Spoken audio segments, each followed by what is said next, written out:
بسم اللہ الرحمن الرحیم۔ السلام علیکم۔ حضور نبی کریم صلی اللہ علیہ وسلم نے ایک مرتبہ حضرت جبرائیل علیہ السلام سے پوچھا، اے جبرائیل علیہ السلام، کبھی تمہیں آسمان سے مشقت کے ساتھ بڑی جلدی اور فوراً بھی زمین پر اترنا پڑا ہے؟ حضرت جبرائیل علیہ السلام نے جواب دیا، ہاں یا رسول اللہ صلی اللہ علیہ وسلم، 4 مرتبہ ایسا ہوا ہے کہ مجھے فی الفور بڑی سرعت کے ساتھ زمین پر اترنا پڑا ہے۔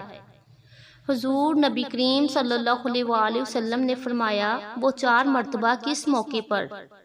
حضرت جبرائیل علیہ السلام نے عرض کیا، ایک تو جب حضرت ابراہیم علیہ السلام کو آگ میں ڈالا گیا تو میں اس وقت عرش الہی کے نیچے تھا، مجھے حکم ہوا کہ جبرائیل خلیل کے آگ میں پہنچنے سے پہلے فوراً میرے خلیل کے پاس پہنچو۔ چنانچہ میں بڑی سرعت کے ساتھ فوراً خلیل کے پاس پہنچا۔ دوسری مرتبہ جب حضرت اسماعیل علیہ السلام کی گردن اتھر پر چھری رکھ دی گئی تو مجھے حکم ہوا کہ چھری چلنے سے پہلے ہی زمین پر پہنچوں اور چھری کو الٹا دوں۔ چنانچہ میں چھری چلنے سے پہلے ہی زمین پر پہنچ گیا اور چھری کو چلنے نہ دیا۔ تیسری مرتبہ جب حضرت یوسف علیہ السلام کو کنویں کی تہہ تک پہنچنے سے پہلے زمین پر پہنچوں اور کنویں سے ایک پتھر نکال کر حضرت یوسف علیہ السلام کو اس پتھر پر بآرام بٹھا دوں۔ چنانچہ میں نے ایسا ہی کیا۔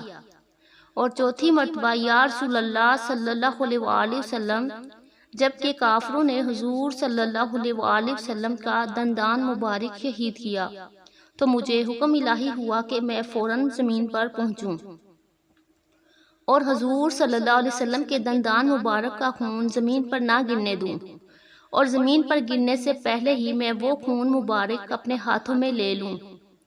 یا رسول اللہ صلی اللہ علیہ وسلم، خدا نے مجھے فرمایا تھا، جبرائیل، اگر میرے محبوب صلی اللہ علیہ وسلم کا یہ خون زمین پر گر گیا تو قیامت تک زمین میں سے نہ کوئی سبزی اگے گی اور نہ کوئی درخت۔ چنانچہ میں بڑی تیزی کے ساتھ زمین پر پہنچا اور حضور نبی کریم صلی اللہ علیہ وسلم کے خون مبارک کو اپنے ہاتھ میں لے لیا۔ سبحان اللہ۔ پیارے دوستو، میری آج کی پوسٹ آپ کو اچھی لگے تو کمنٹس میں ضرور بتائیے گا، ویڈیو کو لائک اور شیئر ضرور کیجیے گا، اور جو ہمارے چینل پر نئے ہیں وہ جلدی سے ہمارے چینل کو سبسکرائب کر لیں۔ جزاک اللہ۔